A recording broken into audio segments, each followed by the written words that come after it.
As we begin our celebration of Yom Haatzmaut, Israel Independence Day, I am so pleased to be joined by a man who has won the hearts of every one of us, privileged enough to know him. He is the Consul General of the Israeli Consulate of New York, Dani Dayan. Dani, welcome back to JBS, and Mazal Tov on Israel's 72nd birthday. Thank you so much, Mark. Chag Haatzmaut Sameach, and I couldn't agree more with your introduction that was both moving and accurate. That is lovely. So, Dani, before we talk about the 72nd anniversary, every year you've been in Israel or you've been here serving in Israeli diplomatic corps in one form or another, but you've experienced countless Yom Haatzmaut. You, your family, we had your lovely daughter Ophir on. What does it mean for an Israeli to be celebrating Yom Haatzmaut, Israel Independence Day? I think that I ask myself sometimes, why are we Israelis, and I believe many Jews abroad, most Jews abroad, so happy in Yom Haatzmaut? And I think there are three ways of looking at Yom Haatzmaut. The first one is to take a snapshot of Israel 2020. It's a remarkable country with incredible achievements. We are a technological powerhouse, a thriving economy, and many other things. We have our deficiencies. We have things that we should improve, but still we can be happy. But there is a second way to look at it, and is to compare two snapshots, to compare 1948 to Israel 2020. Well, yes. That is mind-boggling. The difference between what we achieved in those 72 years is simply incredible, mind-boggling. Quoting Ben-Gurion, in Israel, to be a realist, you have to believe in miracles, but so many miracles even Ben-Gurion didn't expect. But I think there is a third way, and that is the correct one, and explains the level of happiness that we feel in that day. And you expressed that very, very well.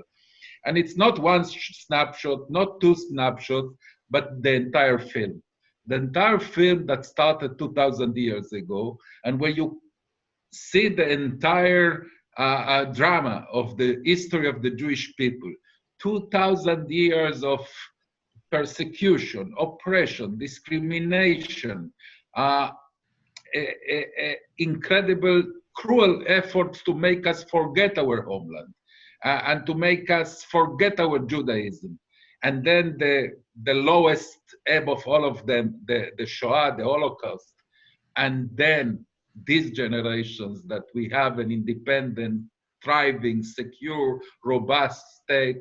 Well, if you are not happy because of that, I can't imagine what can make you happy. That is so wonderfully said. By the way, speak for one moment. You're not going to be there. I'm not going to be there. But Israel is going through the same hardships that we are here in America. What do you imagine Yom Haatzmaut will mean to the Israeli this year during the coronavirus? Well, you know, it will obviously be different. Yom Haatzmaut is the day in which the Yom Haatzmaut Eve is the evening in which hundreds of thousands and millions of Israelis goes to the squares of the respective towns and cities and kibbutzim and moshavim, yes, and celebrate until the morning with singers and dances, etc. At this time, obviously, it will be completely different, as we did in the Passover Seder, in Seder Pesach. Each nuclear family will be in his home, in its respective home. But you know, thank God, God created the Zoom, and we have the Air Force aircrafts fly over.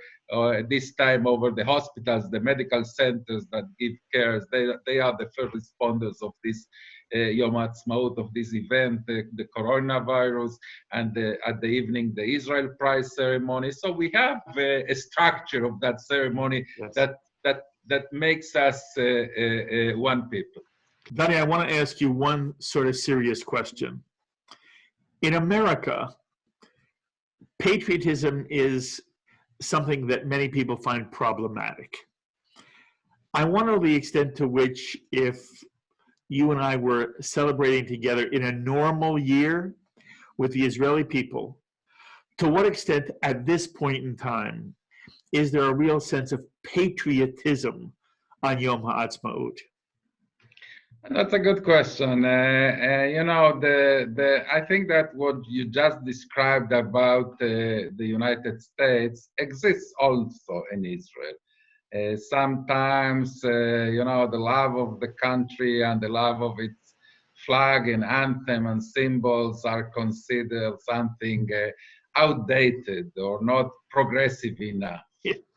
And that being said, I think that as I said earlier, the miracle of the creation of Israel and the miracle of the existence of Israel and the miracle of the achievements of Israel override even those skeptics, even those that under normal circumstances would have felt that the celebration is too nationalistic, or I don't know.